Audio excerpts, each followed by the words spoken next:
नमस्कार दोस्तों। आज पेरियार ईवी रामास्वामी जी की 143वीं जयंती मनाई जा रही है। इसी दिन पर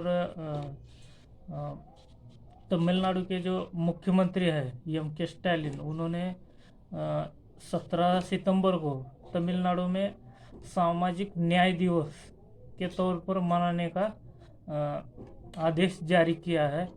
तो पेरियार ईवी रामास्वामी, जिन्होंने अपनी पूरी जिंदगी ब्राह्मणवाद के खिलाफ लड़ाई लड़ी, जो शुरुआती दिनों में कहा जाता है कि उनका पूरा जो परिवार है वो धार्मिक था, हिंदू धर्म को मानने वाला था, और उनका जन्म एक व्यापारी परिवार में आज ही के दिन 143 साल पहले हुआ था। लेकिन उन्होंने जो कार्य किया अपने जीवन में, ब्राह्मणवाद के खिलाफ जो लड़ाई लड़ी, यह मन परिवर्तन या उनके विचारों में जो परिवर्तन आया वो किस तरीके से आया, ये उनकी जो किताब है, ये नया संस्करण आया है। इसके संपादक है प्रमोद रंजन। इस किताब के पेज नंबर 130, ये सच्ची रामायण किताब है। इसमें एक वाकया दिया गया है, जब वो 25 साल की उम्र में जो काशी उस वक्त का बड़ा धार्मिक स्थल था वहाँ पर गए थे उत्तर प्रदेश में। तो उनके साथ जो व्यवहार किया ब्राह्मणवादियों ने, तो उसके बाद उन्होंने अपने विचारों में परिवर्तन किया। जैसे महात्मा फुले जी के साथ भी एक वाकया हुआ था। उनको उनके एक ब्राह्मण मित्र की जो शादी की बारात थी उसमें से खदेड़ दिया गया था। तो उसके बाद उन्होंने समाज में परिवर्तन के लिए लड़ाई लड़ी थी। तो इसी प्रकार से पेरियार ईवी रामास्वामी नायकर जी के विचारों में जो परिवर्तन आया, तो वो घटना क्या थी मैं आपको इस किताब से पढ़ के बता देता हूँ। किताब का नाम है सच्ची रामायण, ईवी पेरियार रामास्वामी नायकर। इसके संपादक है प्रमोद रंजन। पेज नंबर 130 से 132 तक इस पूरे वाक्य को 131 तक पूरे वाक्य को दिया गया है।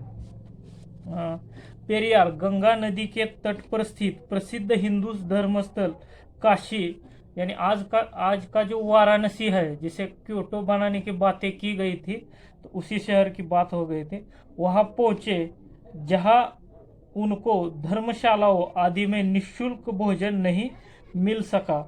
पता चला कि यह सुविधा केवल ब्राह्मणों के लिए है, जबकि शेष हिंदू जातियां इससे वंचित है। कुछ दिनों तक भूखे रहने के बाद खूबसूरत युवक पेरियार ने ब्राह्मण का वेश धारण किया, कंधे पर एक यज्ञोपवीत डाला और धर्मशाला में भोजन करने जा पहुंचे। लेकिन उनकी मूछों ने उन्हें धोखा दे दिया। द्वारपाल ने न केवल उन्हें प्रवेश करने से रोक दिया, बल्कि बहुत बेरुखी से सड़क पर धकेल दिया। उस वक्त चूंकि भीतर भोज समाप्त हो गया था, तो खाने के झूठी पतले सड़क पर फेंक दी गई थी। कई दिनों की भूख से तड़प रहे रामास्वामी ने मजबूर होकर गली में पड़ी झूठी पतलों में बचा कुचा खाना खाया। इस दौरान तमाम कुत्ते भी उनके साथ उन्हीं पतलों में बचा कुचा खाना खा रहे थे। खाना खाते समय रामास्वामी की नजर सामने की दीवार पर उकेरे गए कुछ शब्दों पर पड़ी। वहां लिखा था, उक्त धर्मशाला खास तौर पर सर्वोच्च वर्ण यानी ब्राह्मणों के लिए है। इस धर्मशाला का निर्माण तमिलनाडु के एक द्रविड़ व्यापारी ने करवाया था। अचानक रामास्वामी के मन में कुछ प्रश्न पैदा हुए। मसलन, जब यह धर्मशाला एक द्रविड़ व्यापारी ने बनवाई है, तो ब्राह्मण अन्य द्रविड़ों को यहाँ भोजन करने से भला कैसे रोक सकते हैं? तो ब्राह्मण अन्य द्रविड़ों को यहाँ भोजन करने क्यों नहीं देते?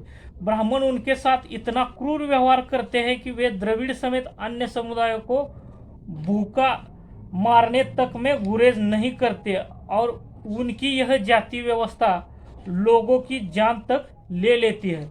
यह सब विचार उनके मन में आने शुरू हो गए जैसे ही उन्होंने उस दीवार पर जो लिखे शब्द पढ़े, और उन्हें यह भी पता चला कि यह जो धर्मशाला है इसका निर्माण एक द्रविड़ व्यापारी यानी दक्षिण के जो व्यापारी है उन्होंने किया है। तो उनके मन में ये सवाल आए।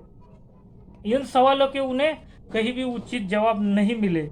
काशी में ब्राह्मणों की वजह से हुए अपमान ने पेरियार के हृदय में गहरे जख्म कर दिए।